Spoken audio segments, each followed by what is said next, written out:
हम धन्यवाद देते हैं आज के समय के जो कलाकार हैं, कुछ कुछ सीरियल, कुछ कुछ फिल्मों का निर्माण कर रहे हैं, उनको भी धन्यवाद देते हैं कि वो अपने गले में एक रुद्राक्ष पहनते हैं और पहने हुए रुद्राक्ष को जनमानस में प्रेषित करते हैं कि रुद्राक्ष का फल किया। एक रुद्राक्ष,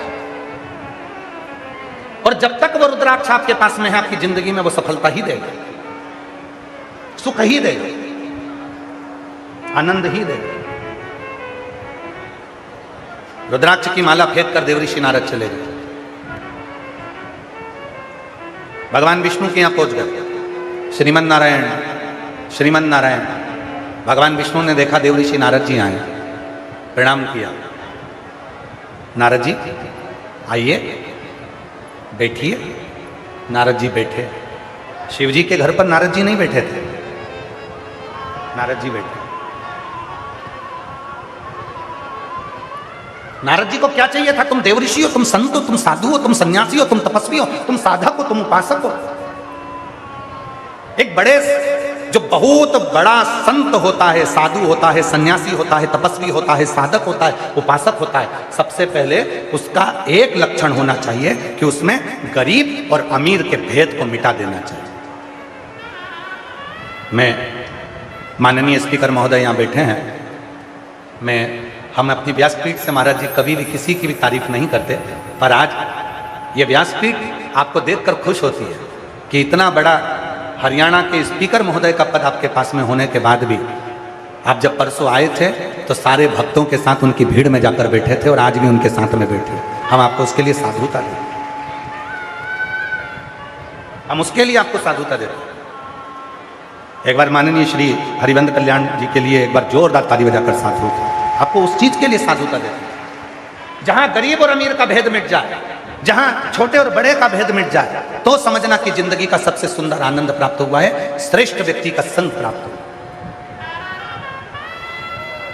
आज के जमाने में बड़े बड़े लोग, केवल इंसान ही नहीं, बड़े बड़े संत भी, गुरु भी सेलिब्रिटियों को बुलाने में लगे हुए हैं। अच्छे अच्छे लोगों को अपने पास आना चाहिए, धनपति आना चाहिए, करोड़पति आना चाहिए, खूब खूब धनवान आना चाहिए, जिसकी खूब खूब पहचान हो वो आना चाहिए, कोई हीरो हीरोइन आना चाहिए, कोई ये आए, कोई वो। आज के ज़माने में लोग उनको बुलाने में लगे, पर तभी मौका मिल जाए। जिंदगी का सबसे बड़ा सुख याद रखना, आप जितने बड़े औहदे पर पहुंच जाओ, उतने बड़े औहदे पर पहुंचने के बाद गरीब और अमीर तुम्हें एक जैसे लगने लगे तो समझ लेना कि जिंदगी का सुख तुम्हारे साथ। जिंदगी का सुख सब बराबर, सब सब सब, सब।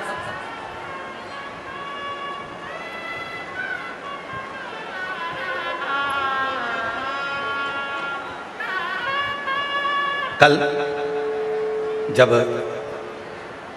5वां और 6ठा दिन हम मिलते हैं तो गर्ग जी कह रहे थे कि मीडिया वाले आएंगे और साथ में 36 कौम के भी कुछ लोग आएंगे। तो हमने उनसे एक बात कही, वो बैठे होंगे तो आप उनसे पूछना। हमने उनसे कहा, आशीष गर्ग जी को खबर कर दो कि अगर इनके अलावा भी अगर कोई साधारण व्यक्ति अगर आए, उसको मना नहीं कर सकते, क्योंकि 2 दिन मिलने वो आए, उसको नमस्कार है।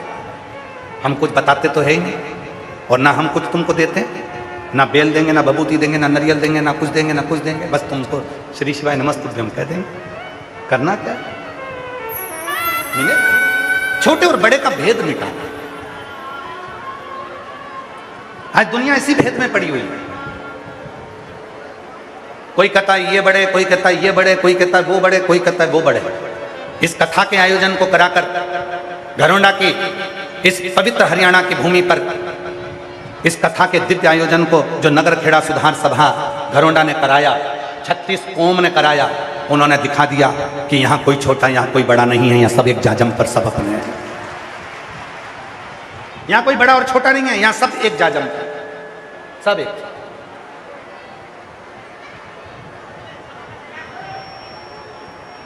जो जैसी भावना, बोलो बोलो बोलो, सब बोलो, वो वैसा ही फल पाया और नहीं खाली उसे लौटाया, वो मन ही मन हर्षाया। और कर दिया माला माल काशी वाले ने, लुटा दिया भंडार काशी वाले ने। आज दुनिया के लोगों में ये भाव समता का होना चाहिए। ब्राह्मण, क्षत्रिय, वैश्य और शूद्र चारों, हमारे यहाँ ये नहीं कि ये बड़ा, चारों श्रेष्ठ। ये जो पोथी रखी है ये चार पाए पर रखी है, हम बैठे हैं ये चार पाए पर बैठे हैं। ब्राह्मण भी है, क्षत्रिय भी है, वैश्य भी है, शूद्र भी है। ये चार चौकी के चार पाए हैं जिस पर ये शिवपुराण रखी है। उसी तरह सब बराबर, सबकी समता, सबका सम्मान, सबका आदर, सबको प्रणाम, सबको।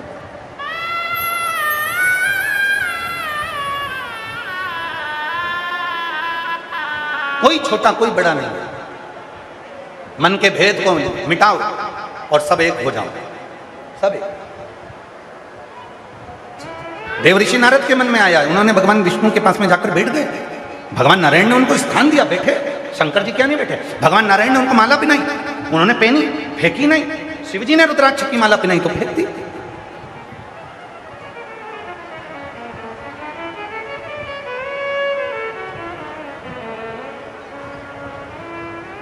जो बहुत सरल होता है ना, जो बहुत सीधा होता है ना, जिसके मन में कपट नहीं होता है ना, लोग उसी पर उंगली ज्यादा उठाते हैं, उसी पे आक्षेप ज्यादा लगाते हैं, उसी को गलत ठहराने का प्रयास किया जाता है। और जिसकी बहुत धनपति, करोड़पति, अरबपति, सत्तापति, वैभवपति और सारी दुनिया में जिसके पास में सब कुछ, उस पर कोई उंगली नहीं उठाना चाहता, उससे कोई कुछ नहीं पूछना।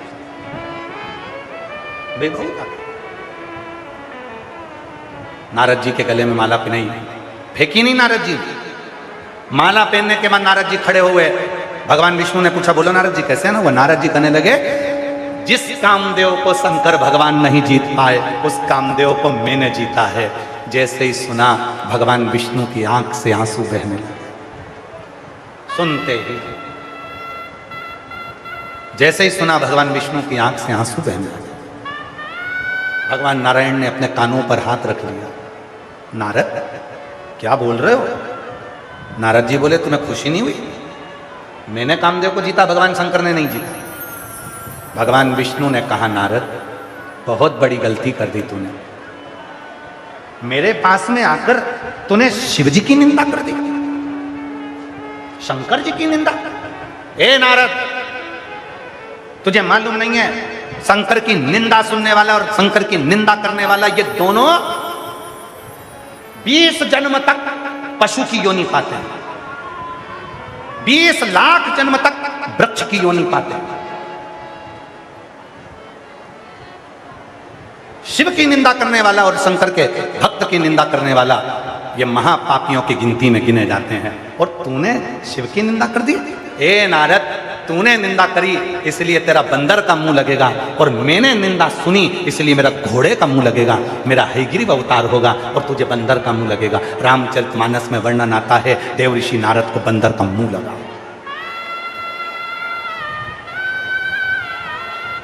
विष्णु पुराण में वर्णन आता है, भगवान विष्णु को घोड़े का मुंह लगा, केवल निंदा से। और मेरी जीजियों, मेरे जीजाओं, मेरी बेटियों, मेरे बेटाओं, मेरे बुजुर्ग माँ बाप, जितने कथा में आए हो, जितने टीवी पर कथा सुन रहे हो, जितने एलईडी पर सुन रहे हो, जितने मोबाइल पर सुन रहे हो, जितने देश में सुन रहे हो, जितने विदेश में सुन रहे हो, जो रोडों पर बैठे हुए हैं, जो गाड़ी में बैठकर कथा सुन रहे हैं, जो पेड़ों के नीचे बैठकर कथा सुन रहे हैं, जो पंडाल में बैठकर कथा सुन रहे हैं, उन सबसे निवेदन करेंगे, मन करे कथा सुनो, मन करे शिव के मंदिर जाओ, मन करे श्री शिवाय नमस्तुभ्यं बोलो, मन करे ओम नमः शिवाय बोलो, मन करे नमः शिवाय बोलो, मन करे तो शंकर की कथा में मन लगाओ। वरना अपने मुख से कभी ना तो शंकर की निंदा करो, ना शिव पुराण की निंदा करो, ना शंकर के किसी भक्त की निंदा करो। बन सके तो अपनी जिंदगी में अच्छा करो, नहीं तो तुम्हारी जिंदगी, ये मानव का जो शरीर है, ये मरने से पहले जो गति लेता है, उसको जो जो भोगना पड़ता है, ये वही जान सकता है। कभी शिव भक्त की निंदा मत करना, कभी शंकर की निंदा मत करना, कभी भगवान शंकर की अविरल भक्ति की निंदा नहीं करना, हमें सुनना भी नहीं करना। लोग आएंगे तुम्हारे पास में, बहुत सारे लोग आके पूछेंगे, बताओ यहाँ व्यवस्था कैसी चल रही है, वो पूछेंगे यहाँ क्या चल रहा है। आप सबको मालूम है कि शिव महापुराण की कथा में कितनी भी व्यवस्था कर लो, चाहे कालीन बिछा लो, चाहे सोफे बिछा लो, चाहे कुर्सी बिछा लो, शिव पुराण की कथा में कुछ नहीं चलता। शिव पुराण की कथा में तो केवल डमरू और त्रिशूल ही चलता है। केवल डमरू चलता है। शिव पुराण की कथा में कितनी भी व्यवस्था कर लो, तुम दुनिया के सारे कालीन बिछा लो, दुनिया का सारा टेंट लगा लो, दुनिया के सारे पंडाल बना दो, कितनी भी छांव कर दो, उसके बाद भी शिव पुराण की कथा में 1-2 दिन ऐसे आते हैं जिसमें हजारों टेंट लगाओ तो भी वो टेंट के बाहर लोग बैठेंगे ही बैठेंगे, क्योंकि वो शिव की कथा। लोग आएंगे पूछेंगे क्यों इतनी दूर से कथा सुनने आई हो, धूप पड़ रही है, 46 डिग्री टेम्परेचर हो रहा है, गर्मी इतनी तेज पड़ रही है, अपने घर पे कथा सुन लेते, यहाँ काहे को आए हो? पर तुम्हारे मुख से निकलना चाहिए, हे बाबा निंदा मत करना मेरे देव अधिदेव महादेव की, यहाँ कथा सुनने आई हूँ, तेरी बुराई सुनने के लिए नहीं आई हूँ। और क्या पूछना चाहता है मुझसे पूछ, मेरा बाप है मेरा शंकर, मुझे छप्पर फाड़ कर देता है। अपने बाप की बुराई नहीं सुनूंगी। आधे से ज्यादा मेरी बेटियों की ससुराल में लड़ाई किस बात की होती है? जब सास चिल्ला के दौड़ती है तेरे बाप ने ये सिखाया था, तब उसको गुस्सा आता है। उसको गुस्सा नहीं आता पिता की क्यों बोल दी, मेरे बाप की क्यों बोल दी। उसी तरह मैं अपने पिता की, मैं अपने शंकर की, मैं शंभू की, मैं त्रिकालदर्शी की, मैं मेरे कैलाशी की निंदा नहीं सुन सकती। उसका ही दिया मैंने खाया पिया है, जो दिया मुझे उसने दिया है और आगे भी देगा। मैं कथा सुनकर जाऊंगी, 3 महीने में मेरा पत्र भटिंडा पंजाब में पहुंचेगा, ये मैं कह कर जाता। मैं निंदा करने या निंदा सुनने नहीं आई।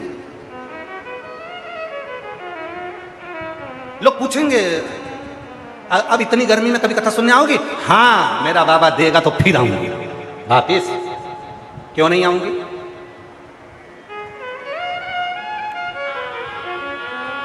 वो मेरा शिव है, वो मेरा शंभू है, वो मेरा त्रिकालदर्शी है, वो मेरा कैलाशी है, वो मेरा अविनाशी है, क्यों ना देगा? महाराज ऐसे दयालु नाथ से रिश्ता बनाए, ऐसे दयालु नाथ से रिश्ता बनाइए, मिलता रहेगा आपको जो कुछ भी चाहिए, मिलता रहेगा आपको जो कुछ भी चाहिए। ऐसा करिश्मा होगा जो हुआ कभी नहीं, ऐसा करिश्मा होगा जो हुआ कभी नहीं। मांगा है भोलेनाथ से वरदान एक भी। आप भी बोलो कौन सा वरदान चाहिए? मांगा है भोलेनाथ से वरदान एक भी। तेरी कृपा बनी रहे जब तक है जिंदगी, तेरी कृपा बनी रहे जब तक है जिंदगी। आज कथा का छठा दिन है, शिवरात्रि है। तो ये मत सोचना कि इतने सारे भक्त तुमको दिख रहे हैं तो ये सब चले जाएंगे। मंडी वालों तैयारी कर कर रखो, ये पूरी रात यहीं रहने वाले हैं।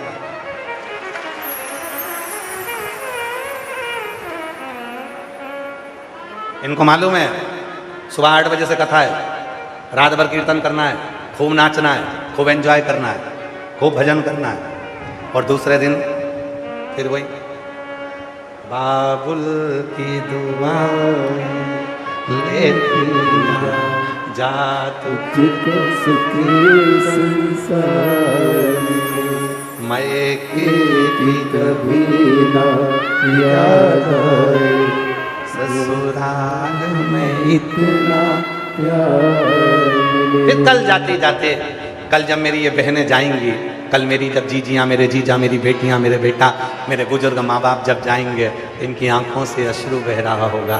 बाबा 7 दिन तेरे से मिलना हुआ, पिताजी, बाबू, हे बाबू बड़ी करुणा करी, इस बेटी की झोली में खुशियाँ देना, फिर वापिस हमारे धरोंडा में आना भोलेनाथ, फिर ऐसी कृपा करना कि तेरी बेटी तुझे फिर मिले, ऐसी कृपा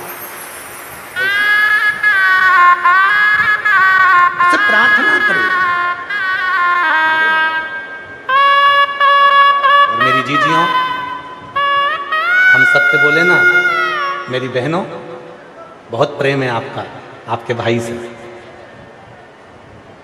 मेरी जीजियों, आपका बहुत प्रेम है आपके भाई पे, जो आपका 2 लोटा जल, 1 लोटा जल काम कर गया, कैंसिल होने वाली कथा भी धरोंडा में वापिस हो गई। आपके जल का प्रताप, आपके जल का प्रताप। इसीलिए आपसे निवेदन है, आज कहने में पीछे मत हटना। मांगा है भोलेनाथ वरदान एक तेरी कृपा बनी रहे जब तक है जिंदगी, तेरी कृपा बनी रहे जब तक है जिंदगी। मांगा है भोलेनाथ से वरदान एक ये तेरी कृपा होना चाहिए। हमारी बस की कुछ भी नहीं है। एक है गलत, दूसरी है गलती। और यहाँ देवर्षि नारद गलती नहीं कर रहे, गलती करते तो शिव जी माफ कर देते। यहाँ गलत किया, गलत नियत से किया। जाकर भगवान विष्णु को मना करा था कि तू निंदा मत करना, और जाके तू निंदा कर दिया। आप शब्द कह दिया, ताने दे दिया, आड़ा टेढ़ा बोल दिया, होगा।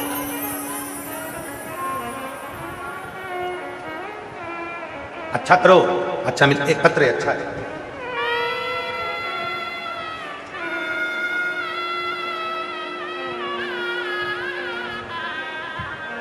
गुरुजी हम हरिद्वार से आए, जालापुर के रहने वाले हैं। गुरुदेव मेरी ननन जो देहरादून में रहती है, उसकी शादी को 12 साल हो गए थे, उनके कोई बच्चा नहीं हुआ।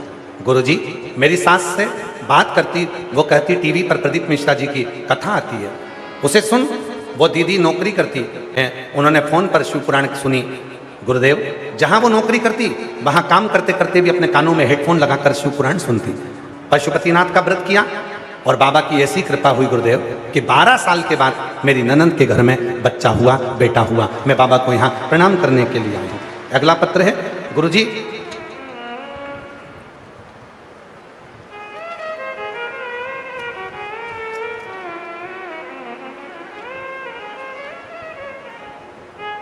मैं अंजना, जिला यमुनानगर, गांव जयरामपुर से हूँ।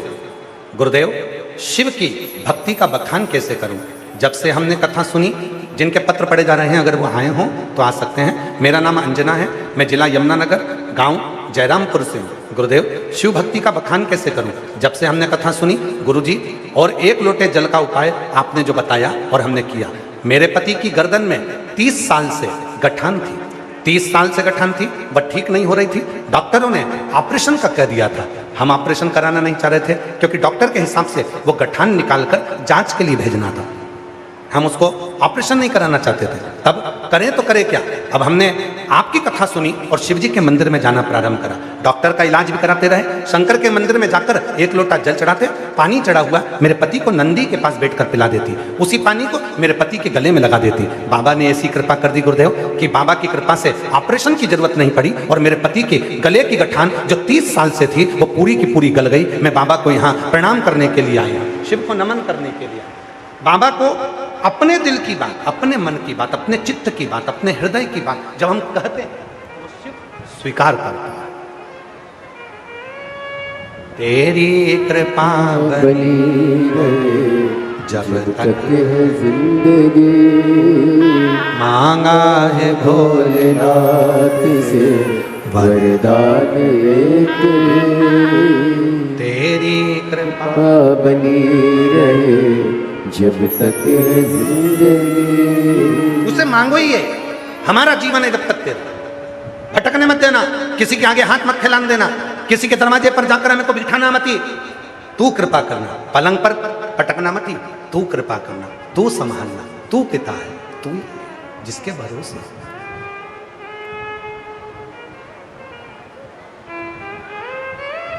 जिसके भरोसे होंगे वो तू ही तो है।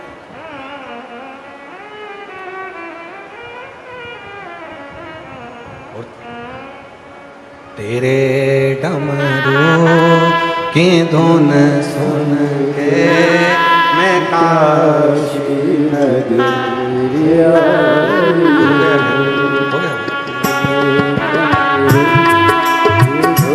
सुन के मैं काशी नगरी तेरे डमरू की धुन सुन के मैं काशी नगरी आया हूँ। तेरे डमरू की धुन सुन के मैं काशी नगरी आई हूँ। मैं काशी नगरी आई हूँ, मैं काशी नगरी आई हूँ। मैं काशी नगरी आई हूँ, मैं काशी नगरी आई हूँ।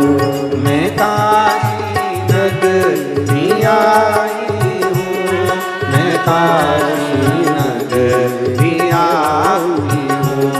मैं काशी नगरी आई हूँ, मैं काशी नगरी आई हूँ। मेरे भोले ओ बम भोले, मैं काशी नगरी आई हूँ। मेरे भोले ओ बम भोले, मैं काशी नगरी आई हूँ।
में गंगा है, सुना है हमने ओ भोले, तेरी काशी में गंगा है।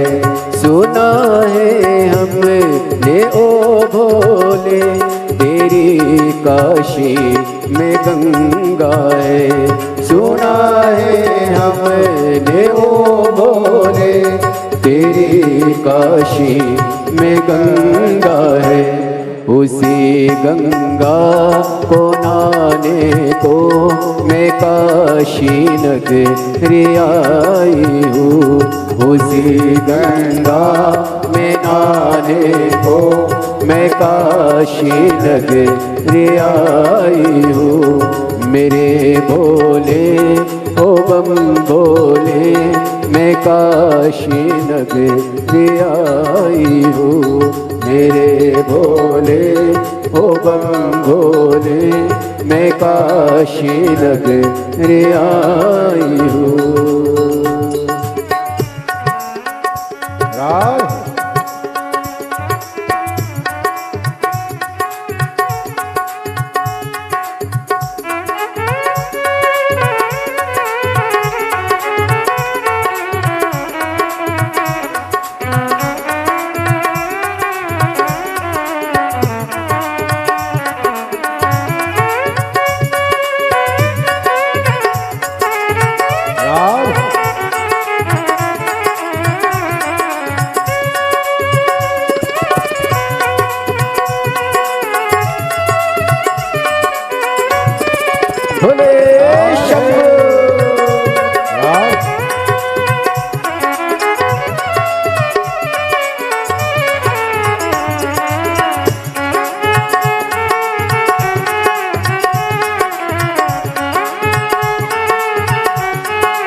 सुना है हमने ओ बोले तेरी काशी में मुक्ति है।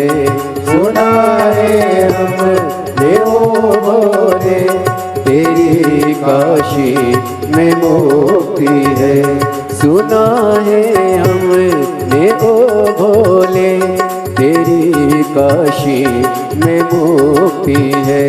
सुना है हमने ओ भोले तेरी काशी में मुक्ति है। उसी मुक्ति को पाने को मैं काशी नगरी आई हूँ।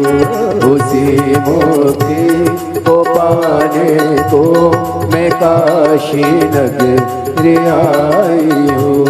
तेरे डमरू की धुन सुन के मैं काशी नगरी आई हूँ।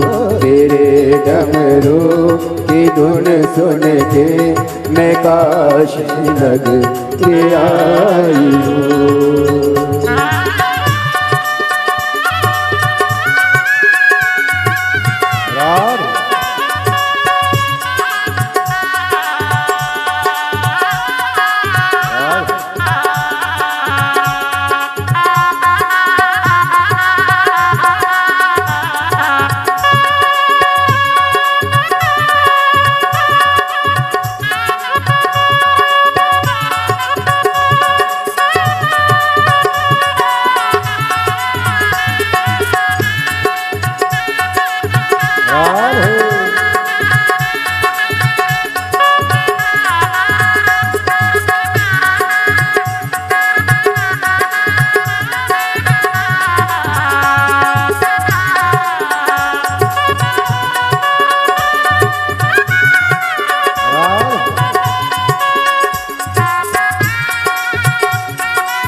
काशी में गौरा है।